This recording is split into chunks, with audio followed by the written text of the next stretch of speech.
Welcome to the deep dive. Okay. Let's unpack this. Today we're taking a truly captivating journey into a case study, translated from Thai.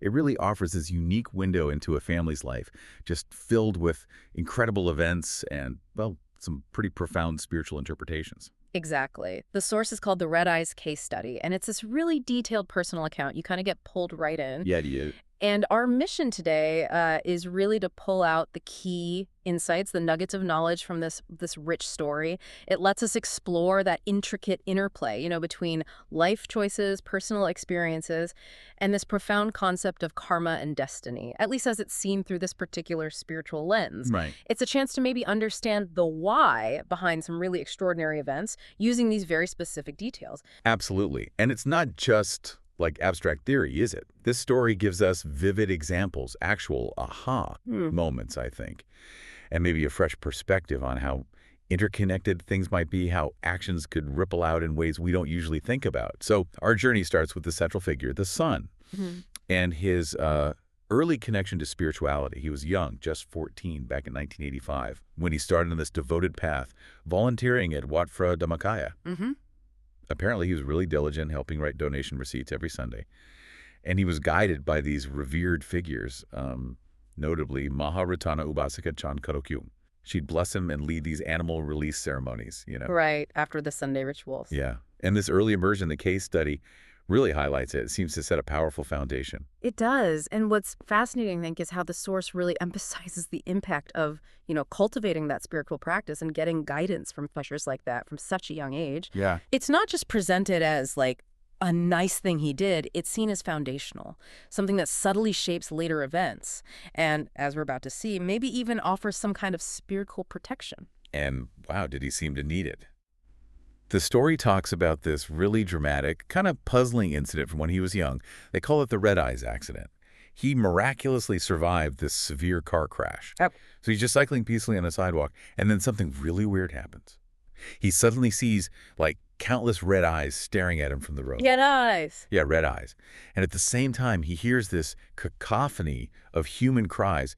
And in that exact moment, a speeding car just inexplicably swerves onto the sidewalk and crashes right into him and his bike. The impact was huge. The bike was completely destroyed, shattered into pieces, basically scrap metal. But here's the astonishing part. The son himself was not harmed at all. Seriously, after an impact like that. Totally unharmed. The source says he was harder than steel, just completely okay. I mean, that's an extraordinary claim. What does the study actually say happened there with the red eyes, and how did he just walk away? Yeah, it's a great question, and the case study is very specific. Those red eyes, it clarifies, well, they weren't ghosts or anything supernatural. Okay. It says they were simply dizzy eyes. The term used is tala. Yeah. Basically an optical illusion, maybe an effect of the shock, the brain scrambling to process it all. Right. Makes sense. And his survival, the miraculous part, the study puts it down directly to two things. His accumulated past merit, bungao, panicking at it, essentially a powerful reserve of positive karmic energy from good deeds, acting like a shield. Okay. And second, because he had not yet reached his actual age limit, mot ayuk, meaning his predestined time to pass, according to his karma, just hadn't arrived yet. His karmic clock wasn't at zero, so to speak. Wow.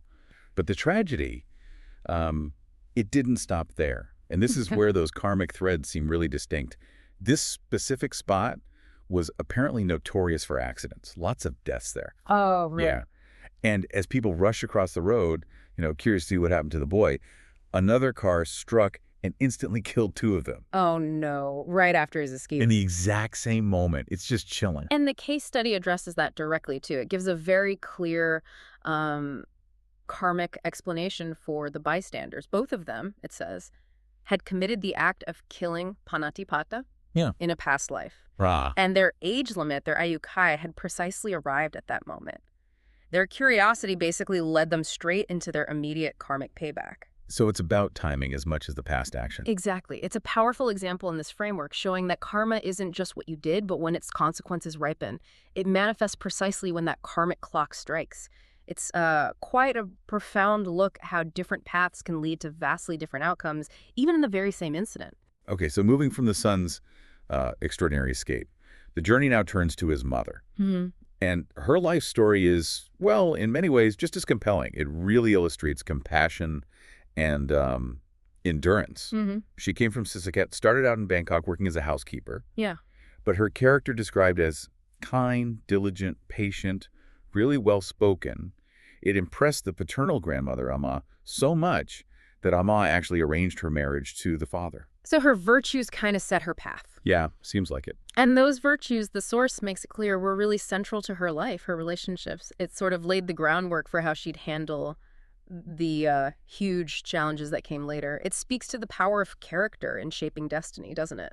It really does. And those challenges were immense. She had 6 kids with the father, but he's described as, well, a very philandering man, Jiaochumak, the Sonkana, and a gambler. Right. And driven by this desire to expand the family line, he took a second wife, had 7 more kids with her. Wow, 13 kids total. 13 kids. But then the second wife just up and left, abandoned the father and her 7 children, left them behind. Oh, my goodness. And this is where the mother's incredible character just shines. She heroically raised all 13 kids alone, enduring it all, apparently without complaint. She even actively taught her own 6 kids to have compassion for their half-siblings, saying, they have no mother, they'll feel sad, told them to live in unity, not like tigers fighting. That's really striking, the sheer depth of that kindness, the unity she fostered despite everything, the unfairness of it all. Yeah.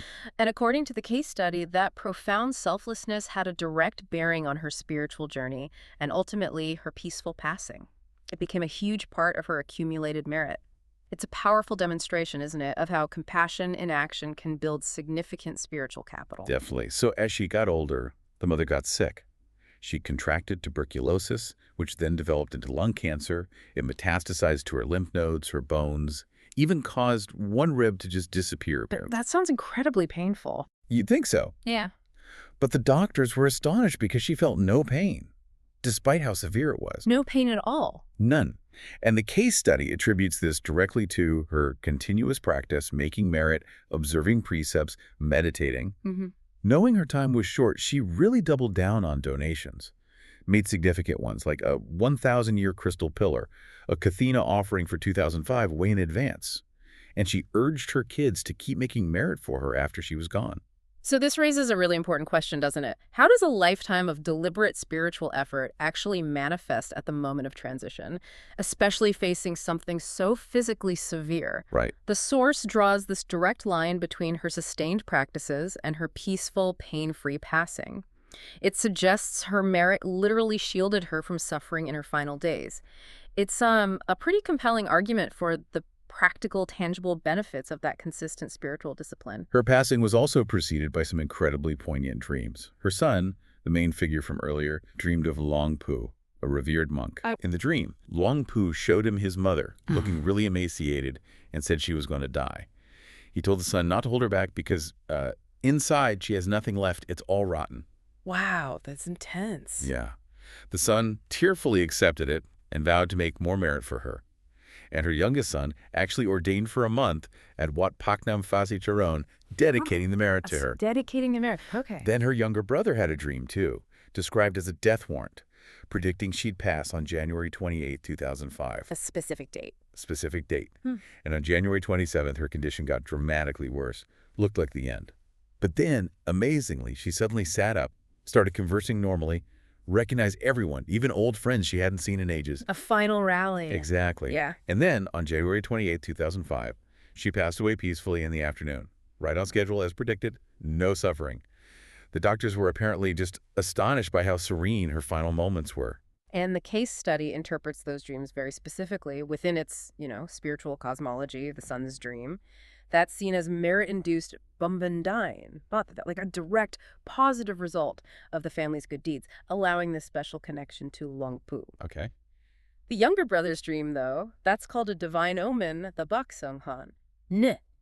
A precise message delivered from, celestial beings, signaling her karmic age limit, her ayukai, had been reached. So not just random dreams. Not at all, according to this view. They were significant messages about her spiritual journey, foreshadowing this destined transition. And even right there at the end, she had specific instructions and revealed 2 big regrets. Her dying wish was for her case study to be sent to Kruyai, master, so her kids would know where she ended up, post-mortem, and could make more merit if needed. Ah, wanting them to know her destination. Yeah. And her two main regrets were having two abortions earlier in life, apparently out of pity for her father's financial struggles and fear of childbirth, since she already had 6 kids. Okay. And her old habit of smoking 1 cigarette before bed each day, a habit she did eventually quit, blaming it on stress. She also apparently expressed concern for her grandkids' success. It's really fascinating, isn't it, how these very human things, the regrets, the worries about family, they stayed with her right up to the end, even alongside this deep spiritual practice. Yeah, it shows the layers. It really does. It shows how those personal burdens, those echoes of past actions and attachments can linger even when someone is consciously preparing for, the next stage, even with immense spiritual growth. So the mother's story doesn't end there. It continues into the afterlife, according to the case study. After she passed, a golden celestial chariot, the Thong, arrived for her. Her form transformed into a celestial maiden, the Theta.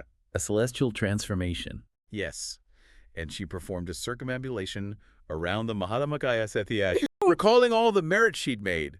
Then she was reborn in Dusit Heaven, Special Merit Circle, Provision Zone, Dusaburi, Wanggun Fizet, Ket, Sabyang. Juiced to heaven. Okay, that's considered a high heavenly realm, but the case study adds a nuance, right? It does. A pretty interesting one. Yeah, it says that while she's in this high realm, her celestial mansion, her women, is described as, well, small, and it's located on the outskirts, kind of like the rural area or outer edge, Chanabat. It's attributed to her accumulated merit being less compared to others in that specific, very high-level area. So even though she's happy in Dusit Heaven, the mother realizes her merit is comparatively low. Even in heaven, she's aware of this. Apparently so. And she regrets not having made more merit. It's a powerful point. Spiritual striving isn't necessarily over, even there. She actively wishes her children would make abundant merit so they could join her in the even more advanced bodhisattva zone of Dusit Heaven. Wow. But there is some good news from her kids' actions, right? The ordinations. Yes, absolutely. The case study confirms that the merit from both her youngest son's 1-month ordination, which happened before she died, and also the merit from the second wife's son, who did a 1-day ordination for the cremation, that all that merit was fully received by the mother. Oh, okay. And it significantly enhanced her celestial wealth, improved her situation there, so it shows that merit transfer in this view has a very real, tangible impact. Okay, so what does all this mean for the father? He sounds like a man of contrasts. Yeah, definitely. Chinese immigrant, known for gambling, womanizing. Yet he also did traditional merit-making every year, like Gatina and Farpa offerings to monks. Right, the traditional ceremony. He died with karmic signs described as not too dark, not too bright. So kind of neutral. Seems that way. And he was reborn as a mid-level Brahmantewa from a Radap Glang in a Brahmantewa village. This was apparently due to that traditional merit he made, and his condition there improved quite a bit thanks to the merit his children sent him later. Okay, a Brahmantewa. But there's a surprising detail about him, isn't there? Oh yeah, this one's quite something. The source says that even as a Brahmantewa in the celestial realm, he still had his womanizing habits. No way. Yes, described as flirting with female Brahmatewas everywhere. Even in the afterlife? Apparently so. Yeah. It illustrates how these really ingrained tendencies, personality traits, they can persist even across different realms, suggests that certain aspects of character aren't just shed with the body, they kind of travel with the consciousness. It's a fascinating glimpse into these ideas about karmic imprints. Okay, now, let's turn to the second wife.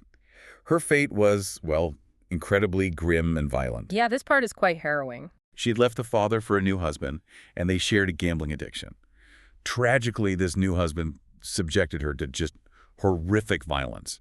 He stabbed her repeatedly, first in the eyes, one by one, began in her genitals and all over her body. It ultimately killed her. And the neighbors heard her screams but didn't intervene, thinking it was a private family matter. I mean, just horrific. What's the karmic explanation for that kind of end? The case study offers a very stark, very direct interpretation. It says that in a past life, when she was a man, she was a gambling gangster. Okay. And in that life, she killed debtors and was also a womanizer. So this current life's terrible end, dying violently at the hands of a gambling husband, is seen as directly fulfilling that past negative karma. Direct consequence. A direct and immediate consequence. Right after death, she went straight to Great Hell, Six Pit, Mahanarat Kumhok, a realm of just intense suffering. And what's happening to her there? She's suffering from hot iron gambling tools. Cards, dice, things like that falling on her constantly, experiencing the direct payback for her past actions, and the merit her family sent. Tragically, it's described as waiting for her in Yamlock. Yamlock. Yeah, that's like an underworld processing area, a transitional realm where karmic accounts are tallied before the next destination, but the merit can't reach her or help her while she's in that specific hell realm. So it's there, but inaccessible. Exactly. It's just a really stark illustration of severe karmic consequence, showing how certain actions, in this view, can lead to immediate and potent retribution in the next existence. Right. Okay, finally, let's touch on the paternal grandmother, Amma. She was the one who arranged the main mother's marriage, brought her kids from China. A strong figure, yeah. She died of a broken heart shortly after the father passed, apparently due to her deep love and attachment to him. Where did she end up? She was reborn as a Framthio, similar level to the father, and actually near him in that realm. Near. Yes.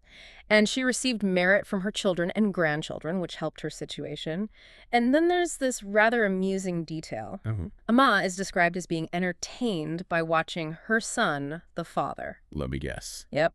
Watching him flirt with the female Framthuas in his new realm. Oh, my goodness. Oh. Entertained by it. That's what the study says. It kind of highlights again how emotional attachments, love can influence rebirth and even the nature of the experience there. It reinforces that interconnectedness, how bonds from one life can extend and manifest, sometimes in, well, quite human ways. Seems some family dynamics and habits really do persist. Incredible. Okay, turning now to the eldest brother's aspirations. He sounds like a really good person, kind-hearted, deeply dedicated to merit-making, built lots of Dharma statues for the temple. Yeah, very devoted. But his pastana parami, the perfection of generosity, was apparently not full enough. And this led to him having significant debt and huge family responsibilities. And these things prevented him from fulfilling his lifelong wish to ordain, to become a monk for life. Right. And the study offers an insight there. It says his ordination blueprint, Fangan Buat, Fan Bugo, from past temporary ordinations, wasn't strong enough, wasn't deeply ingrained. An ordination blueprint. Yeah, like the karmic foundation for monastic life. And that perfection of generosity, the Dana Parami, refers to this deep cultivation of giving in past lives that fully support spiritual goals, making it easier to pursue monasticism. Because his wasn't full enough, he had to prioritize family obligations in this life. So what's the advice for him? Basically, persevere. Keep making merit because the current efforts will eventually resolve the debt. But to ordain for life, he must clear all those responsibilities first. It highlights how spiritual paths, in this view, often need practical readiness, a strong foundation from the past. It's a reminder that even the purest intentions can face these kinds of karmic hurdles. So bringing it all together. The son, the eldest brother, the mother, their whole extended family, they're all identified as a provision force, a gong sabang, for the Sangha, for the monastic community. Supporting them through consistent merit making. And this collective effort, the study suggests, is this powerful force for good that goes beyond just their individual lives. Exactly. So what does all this mean for you, the listener? Well, this family's journey, all these intricate details, the triumphs, the tragedies, the spiritual insights, the karmic explanations, and it provides this incredibly rich tapestry, doesn't it? It really does. It helps us understand maybe the consequences of actions, the power of compassion, the enduring impact of spiritual practice, both in this life and potentially beyond. It's a compelling story that really underscores the interconnectedness of everything, showing how even small choices might weave into this grander design. As we bring our deep dive to a close, wow, what an incredible journey through this one family story. We've woven together these miraculous escapes, this enduring love, and some really profound ideas about karmic justice. We saw the unexpected protection the son received, the mother's just immense compassion and selflessness despite incredible hardship, her final regrets, but also that remarkably peaceful transition. Yeah. And then exploring the diverse afterlife experiences, all tied to individual karma and the eldest brother's unwavering dedication despite his challenges. It's just a truly remarkable account. And it does raise this important question, maybe something for you to ponder. Yeah. Considering all these detailed insights from this specific case study, how might our own daily choices, everything from acts of generosity and compassion to moments of regret or attachment, How might they be continuously shaping not just our present lives, but our future too? Hmm. In ways that could span generations, maybe even into unseen realms, much like those intricate threads of karma woven throughout this family story. Reflecting on that idea of accumulated merit, of karmic imprints in our own lives, it can be pretty profound. Indeed. It definitely gives you a lot to think about. Thank you for joining us on this deep dive into red eyes and karmic threads. We really hope it's offered you some surprising facts and maybe a fresh perspective on the profound interconnectedness of life.